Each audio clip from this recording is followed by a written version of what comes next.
Hi everybody, welcome to another Q&A. I know it's been a while since we've done one. I asked you guys to leave questions on Instagram, Twitter, or below the last YouTube video I did, and I have to tell you guys, you left me over 300 questions. So clearly we're not going to get to all of them today or we'd be here till next Thursday. So I'm just going to get to as many as I can. All of these are ones I have not answered before. Make note of that. If I don't get to your question, it's because A, we might run out of time, or B, I've already answered it. What role did you like better, Sugarplum or Dewdrop, and why? I liked each in its own way. Probably Sugarplum because I'm much more of an adagio dancer. I'm much more of a lyrical pas de deux kind of person. I'm the person that if I never did another solo in my entire life, I'd be just fine because I prefer doing pas de deux. But I really enjoyed Dewdrop as well just because of that costume at New York City Ballet. It's the best costume in the whole show. And it was, both are just really, really special. And I actually did it backwards. Usually in your progression, you'll dance Dewdrop first and then a year or two later, you might get Sugarplum. I danced Sugarplum before I danced Dewdrop, the year before I danced Dewdrop, because I was more of a lyrical dancer.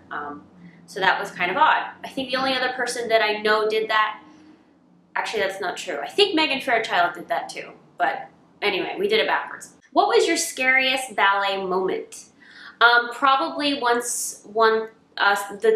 two times I got injured. It was the same ankle both times. One, I was rehearsing one of the leads in Who Cares, and it was the Fascinating Rhythm Girl solo, and I went around in this big manege and just totally crunched my ankle and was out. And then the other time was during my Sleeping Beauty dress rehearsal, full-length ballet, going to debut, Sleeping Beauty dress rehearsal, and I was running off the stage and caught the tape and mildly sprained my ankle 5 days before I was supposed to dance Aurora, which I did anyway. I managed to still do my two performances, but that was terrifying because, you know, once you do that, your entire career flashes before your eyes and you think it's over. So that was terrifying. What is your most precious dance memory? Good question. My most precious dance memory was probably several of my debuts, debuting Juliet, debuting Aurora, getting promoted to soloist. I don't know if I've ever told you guys that story, but I thought they made me think I was in trouble, and they called me up and they were like, Peter would like to see you in his office, and I thought, oh my gosh, what'd I do? And even his secretary was like, you can go in now. Like, they totally faked me out. And so when I went in and Peter said, please sit down, and I literally thought, okay, I'm fired, what I do? And he ended up saying, I'm just so pleased with the way you're working, and I'd like to promote you to soloist. And it was just the happiest day ever. And then I came out and the secretary was smiling and everybody it was a complete, total surprise. So that was fantastic. I always get the correction to relax my fingers and facial expressions when I'm in class. My teacher says it's because I am holding tension. Do you have any tips to release that tension? I am going to do an entire video on arms and hand tension very, very soon. It's been very much requested, so I will get more into arms and hands on that because it's easier than with me just sitting here. But with facial expression, just again, and I've talked about this before, if you're in class and you're enjoying the class and I've talked about in the artistry video, if you're taking class as a character or you're focusing on something beyond the steps, that can help with your face. Like if you're like doing adagio and you're like, but if you focus on doing like being Juliet during the adagio or being Black Swan during the adagio, that will help your face. And it's not like, I have to develop it now, you know what I mean? So try with your facial expressions to really go beyond the steps, and that should help your performance quality, because again, if you wait till you get on the stage to have beautiful performance quality, it's not going to help you. What has been your biggest hindrance in trying to come back from your thyroid illness, and how have you overcome it? Fantastic question. I just did the thyroid video update a couple days ago. I think honestly it's the waiting for my body to catch up, to lose the last of the weight, to kind of get back to looking like a dancer again. And because I'm eating really well, I'm working out, going to class, etc. My dancing feels fantastic, which is amazing to me. But it's just, for me, at this point, the hair is good, the energy is good, it's just the last stubborn weight that's just not coming off that I talk about in that video. So I think it's probably overcoming that last hurdle with the weight in the thyroid illness. And anybody who's had it knows. How do you make sure that you don't work yourself to a point that causes injury? Good question. I think being smart, you guys know the difference between working hard and being silly. I think, and that's one way I got injured, and I was telling you about in the Who Cares rehearsal, is the ballet master said, do it again, do it again, do it again, do it again, do it again, and I, being the compliant dancer that I was, didn't say, okay, you know what, I need to move on. Because at that point, my legs were shot, I was tired, I should have spoken up.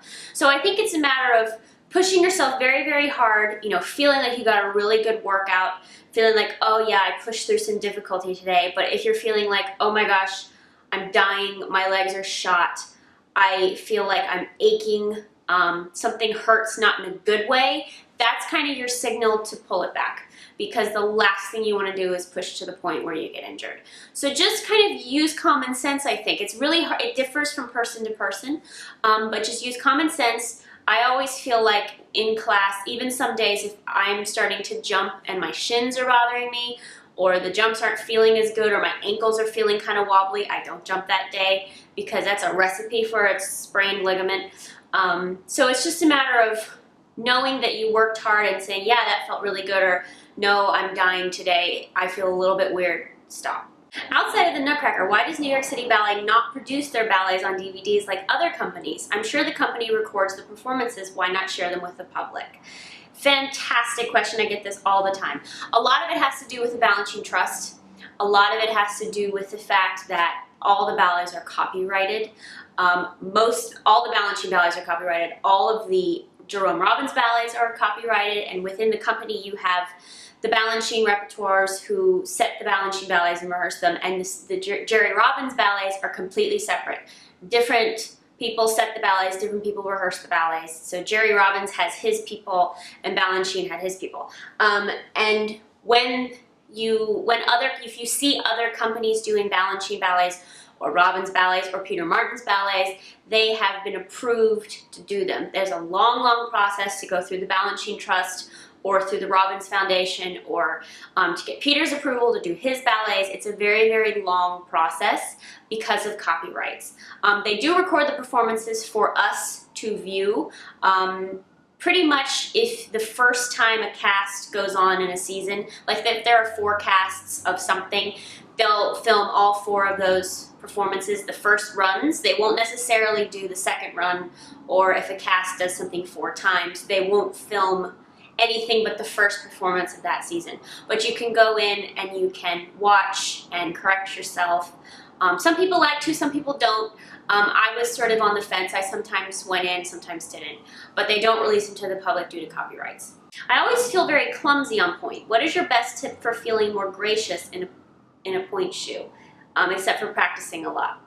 I'm assuming you mean more graceful and things. The biggest thing that I felt very, very clumsy until I got to SAB, and the trick for feeling graceful in pointe shoes is to do bar on pointe. It is not the least bit fun. It is not the least bit, oh goody, I'm gonna do bar on pointe. But the purpose of it was for us to be so in tune with our pointe shoes, feel so natural in our pointe shoes, that it was like they were our own feet. And once I started SAB and we did every single class on pointe, I don't think I owned a pair of ballet shoes the entire time I was at School of American Ballet. It was like a novelty once I got back to the company and wore flat shoes, because every bar was on pointe, every class was on pointe, and it becomes second nature. So if you really want your pointe shoes to start feeling like they're part of your feet, do bar on pointe and see what happens. Do you think you would ever want to go back to working in a company now that you are having so much success on your own via YouTube and your blog? I have not ruled it out. I would have to, like we were talking about earlier, what's the last thing I'm dealing with my thyroid is my weight and getting the body back that I talked to you about in that other video. I would have to look like company. I would have to look better, first of all, first and foremost. I wouldn't try to even approach a company until that happens. Because I know the way companies work, and they want to, that's a good tip for all of you, the minute you audition, you need to be in shape, so if they had to put you on the stage tomorrow, they could. So I don't want to audition for a company right now, even though I feel like my dancing is up to snuff, and have them say, well, give me 6 more months, and then I have to, no, I would want to wait until I looked ready to audition. just because that's how you should do it. I haven't ruled it out. I'm not saying I will and I'm not saying I won't. It would have to be the right company at the right time. A lot of you are asking, would I go back to City Ballet? Would I go back to City Ballet or would I go somewhere else? Again, I can't answer that right now. I think I would probably go somewhere else just to get a different experience. Probably more of a classical rep. I would maybe be more interested in doing story ballets, but again, I might not go back to a company. I'm really happy guesting around the country. I have other really exciting projects, like I told you guys in the thyroid video that I can't yet tell you about, and those would interfere with that. So, interfere with me going back to a company. So it's just, it would be a matter of the right company at the right time, and I would not approach any directors anywhere until I looked ready. What has been one of the most challenging roles you had to perform? Aurora, Aurora, Aurora. Without a doubt, there is no more difficult role to me than Aurora. The Sleeping Beauty. The great debate in ballet is whether or not Sleeping Beauty or Swan Lake is harder. Now, I have danced full-length Swan Lake. I did not dance it at New York City Ballet, but I've done guest performances of it. And I think Aurora far and away is harder. For me, I like the fact that with Swan Lake, there's a story and there's drama and you get to play the two characters. And for me, that kind of takes away from the difficulty of the steps. If I can focus on the drama, if I can focus on, you know, having a story and being the characters, then the steps to me just kind of fall into place and I'm not like in my own head about them. Aurora, there's not a lot of story. You might have heard me say this before, but her biggest problem is that she's asleep. So you're out there in a tutu feeling completely exposed with these incredibly difficult steps.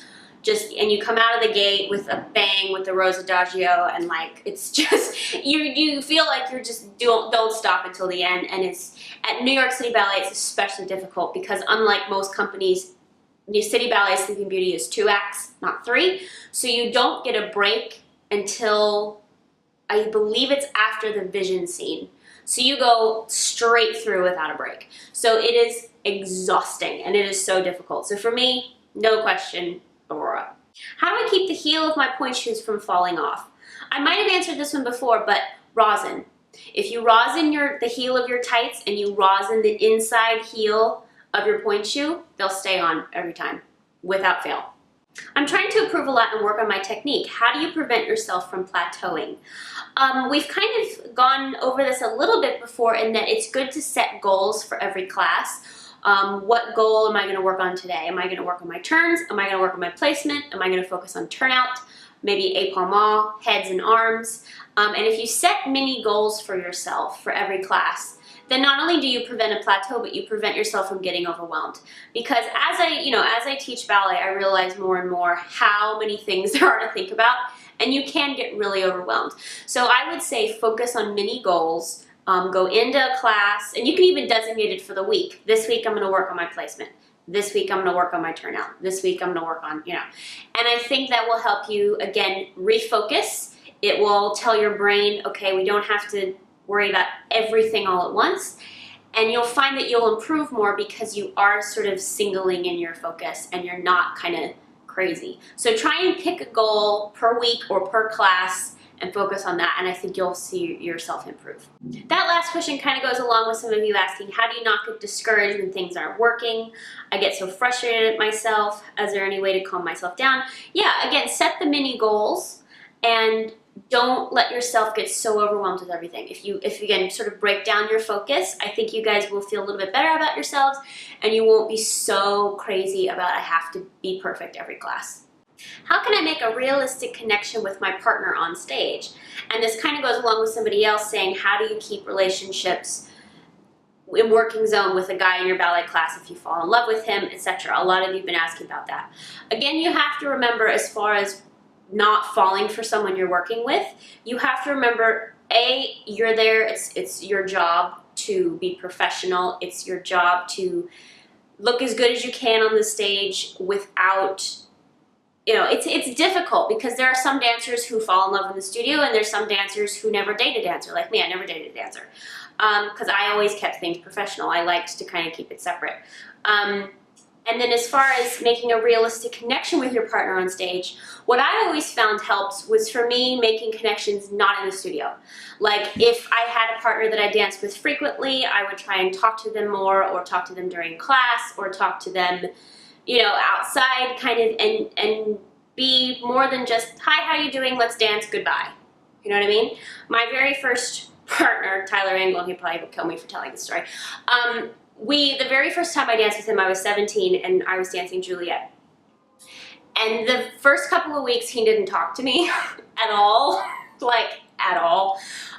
He walked in, because he was supposed to dance with one of the principals and she got injured and they pulled me in, and I was this 17-year-old apprentice who had no clue what she was doing at all. And so I go in the studio and he comes and he doesn't really talk to me, and a week and a half goes by and he's like, we're dancing Romeo and Juliet, and it was great and wonderful, and then he'd just leave, and I thought, oh my gosh, I did something wrong. So halfway through our rehearsal process, a week and a half in, he comes in and he goes, hi, I'm Tyler. And I was like, I know, I've met you, I've been dancing with you. So, and then we developed a great friendship, and I danced mostly with him at City Ballet. So I think it's through your rehearsals, it's through your class, but it's also making friends with when you're not in the studio. For example, the musical I just did, my co-star and I, Jessie Carey, we didn't know each other at all going in, at all. And I remember after the first, maybe it was the first or second rehearsal, we kind of left the rehearsal together. We walked like a million blocks and talked, and then we would go have coffee, and then we would take ballet class together before we got to rehearsal, and we tried to establish a good relationship so that it wasn't like I'm dancing with a total stranger. And now we're good friends, and I have more projects with him coming up, so you'll see that soon. And he's now a dear, dear friend of mine. And people said we were convincing, so that's good. But then as far as not falling in love with your co-star, that can be very tricky, especially if you're younger. And many dancers have, and sometimes it's turned out great and sometimes it hasn't. I'm not going to go into any specific stories on that. I've seen it though.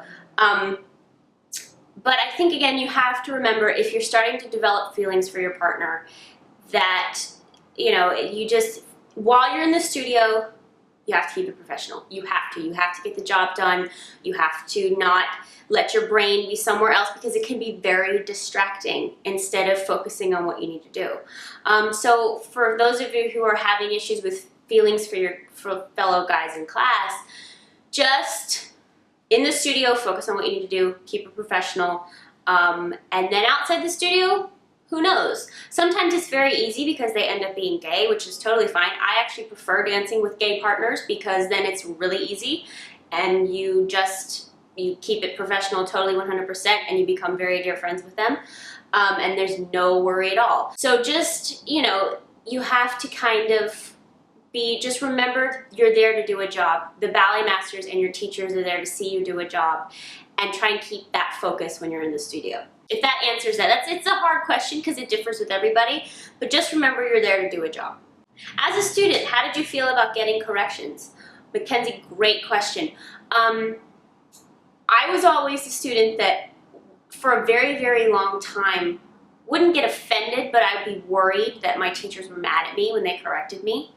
And I can use this example with one of our ballet masters at New York City Ballet, and he was also a teacher at SAB at the time.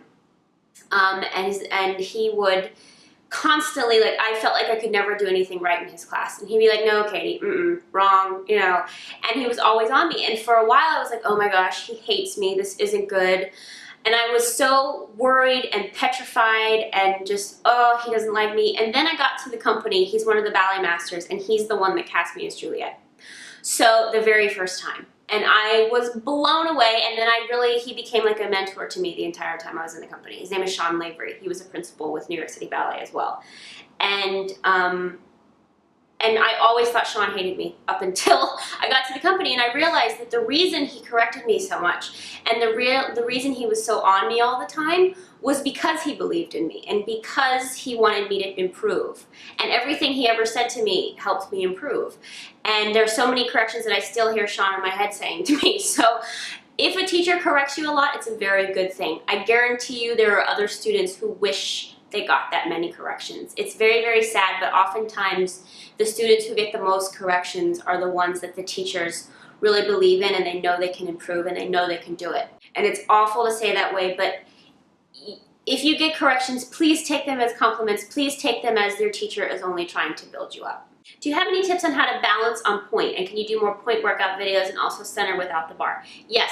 Coming next week, we're going to do another workout. I'm going to start amping those up a little bit now that I've figured out the studio situation here in New York. And I know a lot of you are asking for more pointe-specific ballet classes, so we will do those.